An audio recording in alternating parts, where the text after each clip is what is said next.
Hi, and welcome to Your Health Quickly, a Scientific American podcast series. On this show, we highlight the latest vital health news, discoveries that affect your body and your mind. Every episode, we dive into one topic. We discuss diseases, treatments, and some controversies.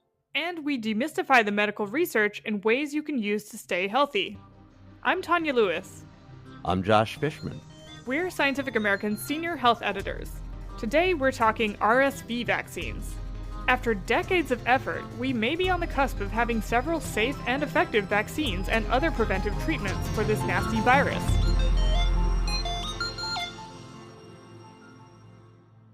If you have small children, or as my friends with kids like to call them, adorable germ factories, you've probably heard of or had RSV.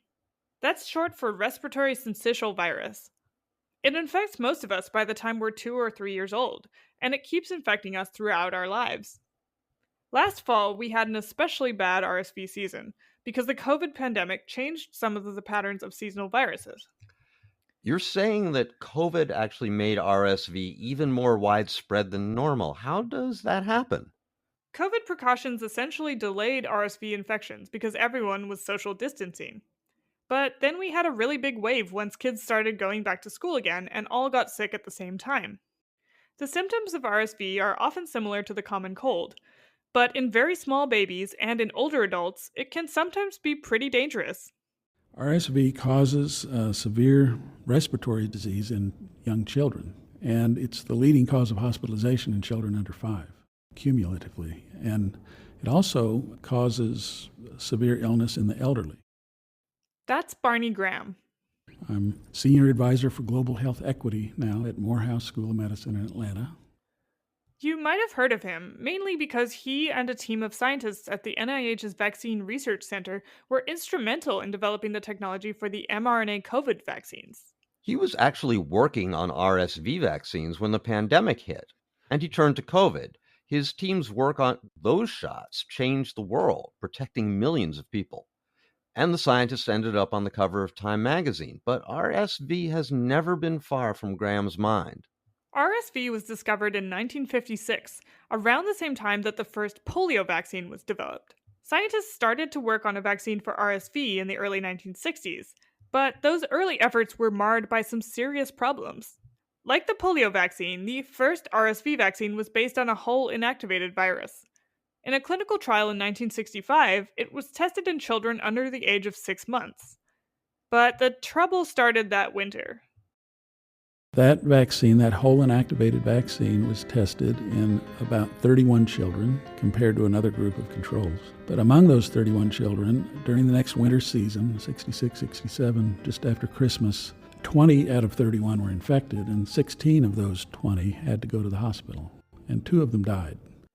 Basically, the vaccine enhanced the disease's severity because it produced the wrong kind of immune response in the children. Graham started his RSV career wanting to understand why. So I worked 20 years on what was the cause of the vaccine-enhanced illness.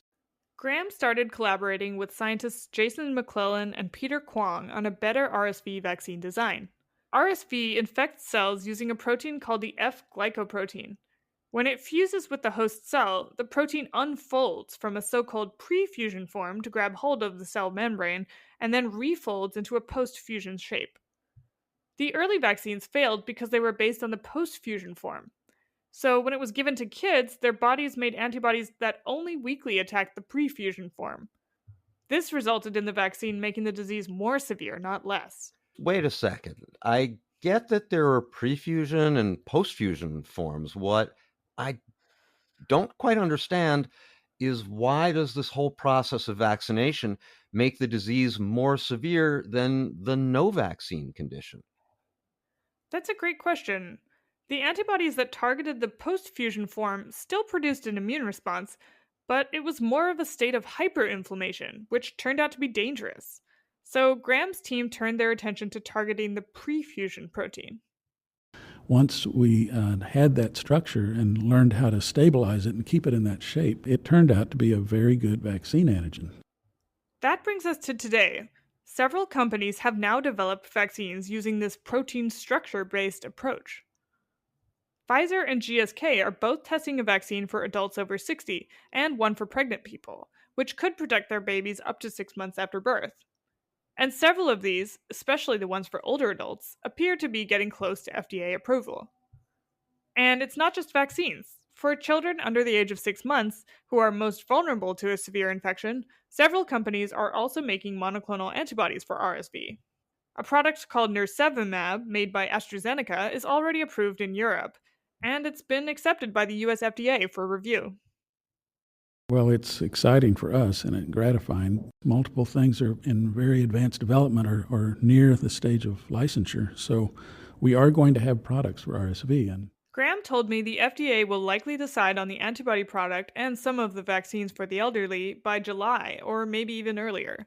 So things are really moving along. In fact, just a few weeks ago, the FDA's Committee of Independent Medical Advisors met, and they went over the latest data on the two RSV vaccines for that older group. Their info came from the trials you mentioned, plus some other tests. Overall, the efficacy rates were pretty impressive. GSK's vaccine was about 83% effective at preventing infection in the lower respiratory tract in adults 60 and older, and 94% effective at preventing severe disease. Pfizer's vaccine, meanwhile, was 67% effective at preventing infection and 86% effective at preventing severe disease. But that's not the whole story. No, it's not. I watched the FDA advisory hearing, and I gotta tell you that the committee wasn't completely happy. The public is very skeptical, and in order to maintain the trust that the FDA gets from the public and perhaps to rebuild that trust, we need to make sure that we're really careful about the safety of a vaccine before we send it out. They were worried by two side effects that cropped up. One of them is called acute disseminated encephalomyelitis. That's when the brain or spinal cord rapidly swells up. There were 2 cases in trials of about 15,000 people with the GSK vaccine. The other worry was Guillain-Barré syndrome, a rare nerve disorder which causes weakness and sometimes paralysis. It usually begins in the hands and feet and can spread to the whole body. Yeah, it happened in 1 person with the GSK vaccine and in 2 people with Pfizer. The concern is that these conditions occur less frequently when they're in the general population. So in the trials, they could have something to do with the vaccines, and that really bothered the FDA advisors. But it's also possible that the cases were coincidences, because with just 1 or 2 cases, the numbers are really too small to say if there's really a safety issue. Meanwhile, the GSK maternal RSV vaccine trial was halted because of a safety signal, meaning they also saw some kind of side effect that needs to be investigated further. The Pfizer maternal vaccine trial is still ongoing. In the end, the advisors voted to let the applications for the older adult vaccines go forward. That's going to take months, and the scientists really want to see more safety data as these trials keep going. So RSV vaccines aren't a done deal, but things are probably heading towards approval.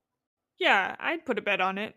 I'm also keeping an eye on what's happening with the antibody products for young kids and the maternal vaccines. RSV is still a serious disease in small babies, and the more we can do to protect them, the better.